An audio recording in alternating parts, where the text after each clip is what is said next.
Hey everyone, Sunny here and happy Halloween. I wonder what spooky games we can play this year. Oh wait, Castlevania, that's always a classic, but I already played those games, especially the classic one that came out in 1987 on the NES. In fact, you could check my Twitch channel. I've been playing Castlevania games, classic ones, the entire time. I stream from Thursday and Friday morning, so check that out, link in the description. But what other Castlevania games can I play? I know Castlevania has gotten kind of obscured and weird after the Super Nintendo, and I really never checked it out since. But here's one that came out for the original Xbox and PlayStation 2 called Curse of Darkness. Now, I only played this once. I don't really know much about it, so why not check it out this season? And all I know is that it's 3D. 3D Castlevania sounds awesome. So, will it hold up today? I don't know, but let's check it out.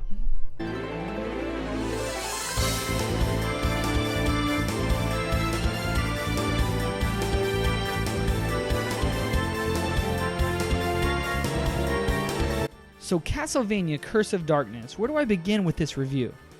Well, you don't play as Belmont or any vampire hunter. You don't even play as Alucard. You play as this guy named Hector, who looks a whole lot like Alucard if you ask me. Anyways, within 5 minutes of playing the game, I figured out two main annoyances. The first one is the camera angle. It is so wonky as all get out. Does the camera angle really have to be this close up? I can't see anything besides my back. The second annoyance is that it's a button masher. Being a button masher actually kills the gameplay and experience of this game. It's supposed to be about the adventure and the horrors around you and overcoming evil. Being the style that it is just takes away from the overall experience of being Castlevania. And I'll unpack this and explain more later. You know what? The music is actually not bad. But maybe just a bit too repetitive. And then you know what? It sounds a lot like the X-Men animated theme song from the 90s. Check it out.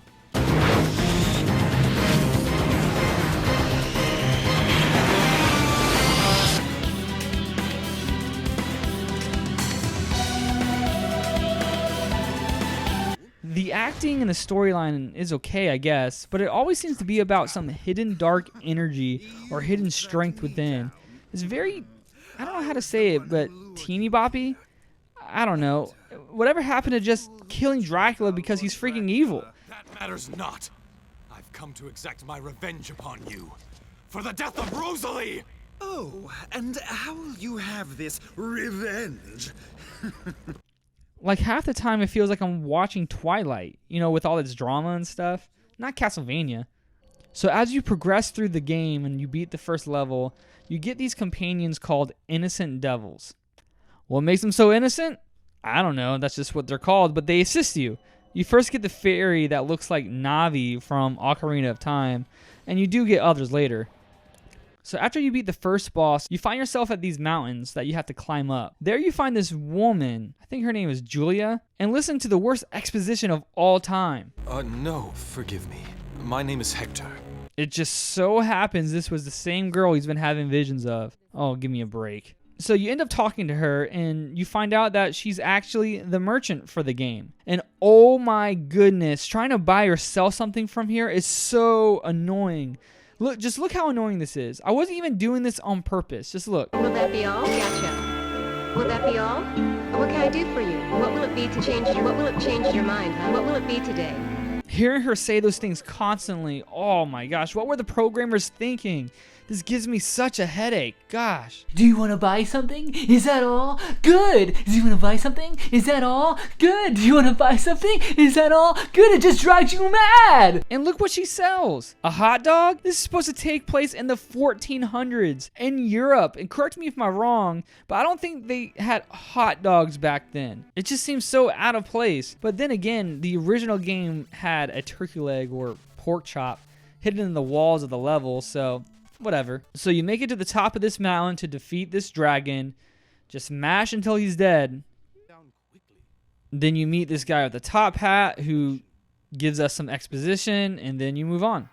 So I know I talked about these innocent devils before, but they're kind of your companion or your pet. They can evolve every time you level up or they level up. They're like Pokemon. Yeah. Tell me this one doesn't look like coughing. Coffee. I don't want to bore you to take you through the whole game, but basically after this point, you travel through the aqueduct. You fight a boss, go through the cave, and then fight a Minotaur boss. And you do this over and over again, and it's basically the same thing with every level. Go to one place, make your way to the end, fight the boss, move on. Well, this is how games normally work, but this feels more like a chore and less of an adventure. So I mentioned about the pets before, or the innocent devils, or the Pokemon, whatever you want to call them. In total, you get 5 pets, which all do different things. You have the fairy, which I mentioned before, the bulky guy, which is basically a tank and does a lot of damage for you. This mage guy who looks like that one character from Thundercats who freezes time, the crow who helps you travel to hard places, and this devil guy. Oh my gosh. Is it the Bible game all over again? Get out of my head. Get out of my head. Get out of my head. Oh, that song, that tone. Oh, get out of my head. Get out of my... Oh man, that was traumatic.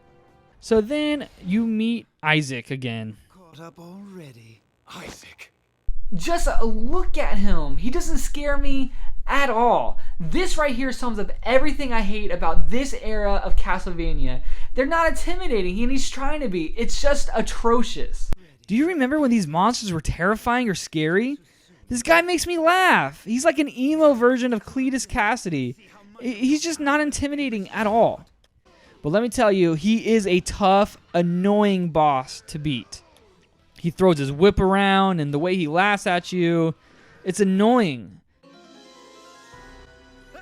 You should have trained some more. Whatever, you get this cutscene when you beat him, and you find out that he's actually the brother to Julia, the merchant. Wow, that's great. And she tells me to forgive him? For what? He just tried killing me. I'm here to vanquish evil. Again, the story playing out like some sort of terrible Twilight movie. So then you get to the top of the tower to confront this top hat guy, which I don't even know why he's even in this game. I don't even know what his purpose is for, but whatever. How did you get here? I walked up. Well, you beat him, and then you go to confront Isaac again, and you see Isaac and Trevor fighting. I forgot to mention, that is Trevor Belmont from Castlevania 3. You know, the one from the NES. Good continuity. And then Isaac can just teleport? What are these powers? There are no rules here. So, whatever. You go and meet up with Trevor again. You have to fight him for some reason. He is really hard. But you end up beating him, and then you move on. So you have to catch up to Isaac. So you travel through this weird dimension while you defeat a whole bunch of other coffees and weird monsters. Well, after you get through that level, you fight this headless knight, and then, out of nowhere, Dracula's castle emerges from the ocean. Finally, the reason why I play Castlevania games is so I can defeat Dracula, the evil master himself. So you go to Dracula's castle, and it's the biggest stage yet, rightfully so. So then you confront Isaac yet again for the last time, and he is a hard boss fight. I lost to him over and over and over again.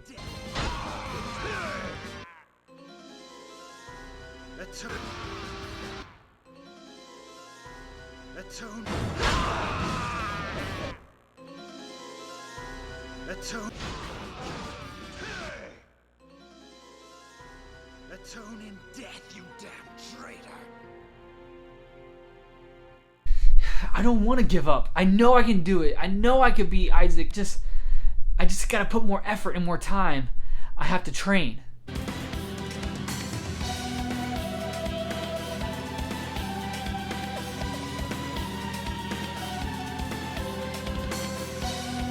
Alright, I'm all leveled up and I'm ready to take on Isaac for one last time. And so yeah, you finally beat him, and then this bald head guy shows up again, and he turns out to be, you guessed it, Death. Actually, Death. And he looks crazy. And they don't even refill your health? How are you supposed to beat him? So you're telling me you have to fight Isaac, Death, and Dracula all on the same life bar, that's ridiculous. And to make matters worse, Death has this impossible attack, and you can't avoid this. It gets you every time. Why? It's impossible to dodge. Come on, come on, come on, come on, come on. Ah, I hate this game. It's impossible to avoid that move. He just does that shockwave move, and you can't avoid it. How are you supposed to beat Isaac, beat Death, and then beat Dracula all on the same life bar, and you can't avoid that move? So I give up. I can't do this anymore. I've already spent way too much time on this. My pets, they neglect me now. I'm gone mad. This game has taken too much of my life, and it's time to just give up. I have two major complaints when it comes to this era of Castlevania. One, you're way too powerful here. I mean, you're not supposed to be a chump or anything, but in this game, you're like a god when it comes to every level, every stage. I know the bosses can be hard to beat at times, but that's different. That just makes it more monotonous and annoying to get past. Almost like a chore, like I talked about. Take, for example, the original Castlevania game. Every stage and every enemy was such an obstacle to get past. It was so hard at times, but it wasn't too hard that you can't get past it. But it was enough for you to feel that dread and that sense of danger that Curse of Darkness is so lacking. That's what horror games or horror type games are supposed to make you feel. That Curse of Darkness just falls flat on. A modern game that does this right is Bloodborne. There's just a sense of dread around every corner and every enemy. And oh my gosh, the bosses.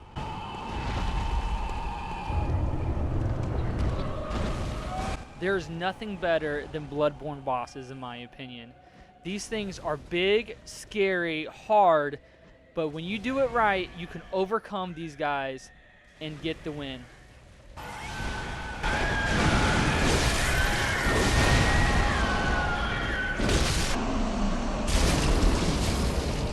Another biggest complaint is the aesthetic.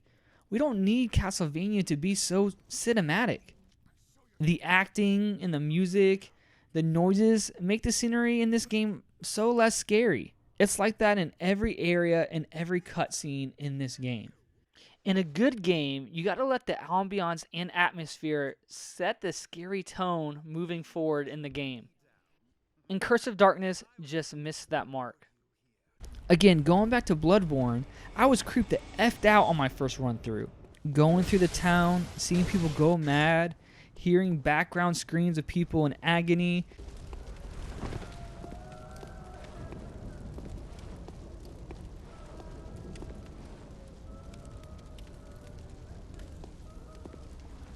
It really creeped me out.